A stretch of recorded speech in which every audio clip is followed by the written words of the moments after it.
അനധികൃത taxi service നടത്തുന്നവർക്കെതിരെ കർശന നടപടിയെടുത്ത Saudi 20,000 റിയാൽ വരെ പിഴയും വാഹനം പിടിച്ചെടുക്കലും ഉൾപ്പെടെ കുറ്റക്കാർക്കെതിരെ കടുത്ത നടപടി സ്വീകരിക്കും. സൗദി ട്രാൻസ്പോർട്ട് ജനറൽ അതോറിറ്റിയാണ് ഇക്കാര്യങ്ങൾ മുന്നറിയിപ്പ് നൽകിയത്. പെർമിറ്റില്ലാതെ സ്വകാര്യ വാഹനങ്ങൾ ഉപയോഗിച്ച് ടാക്സി ഓടുന്നവർക്കെതിരെയാണ് കർശന നടപടി. അനധികൃതമായി യാത്രക്കാരെ കൊണ്ടുപോകുന്നത് നിരോധിച്ചതായി ട്രാൻസ്പോർട്ട് ജനറൽ അതോറിറ്റി വ്യക്തമാക്കി.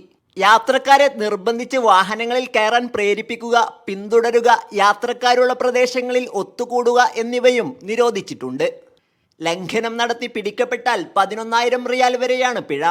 25 ദിവസം വരെ വാഹനം പിടിച്ചുവെക്കുകയും ചെയ്യും. ലൈസൻസ് ഇല്ലാതെ ടാക്സി സർവീസ് നടത്തുന്നവർക്ക് 20,000 റിയാൽ വരെയാണ് പിഴ. 60 ദിവസം വരെ വാഹനം കണ്ടുകെട്ടുകയും ചെയ്യും. കടുത്ത ശിക്ഷയായി വാഹനം പൊതുലേലത്തിൽ വിൽക്കാനും സൗദി പൗരന്മാരല്ലാത്തവരെ നാടുകടത്തുന്നതിനും വ്യവസ്ഥയുണ്ട്. യാത്രക്കാരുടെ അവകാശങ്ങൾ സംരക്ഷിക്കുന്നതിനും സേവന നിലവാരം ഉറപ്പുവരുത്തുന്നതിനുമാണ് നടപടി. ടാക്സി ഡ്രൈവർമാരുടെ അവകാശങ്ങളും താൽപ്പര്യങ്ങളും സംരക്ഷിക്കുന്നതിനും പുതിയ പരിഷ്കാരങ്ങൾക്ക് സാധിക്കും. Sabith Saleem, media 1, Jeddah.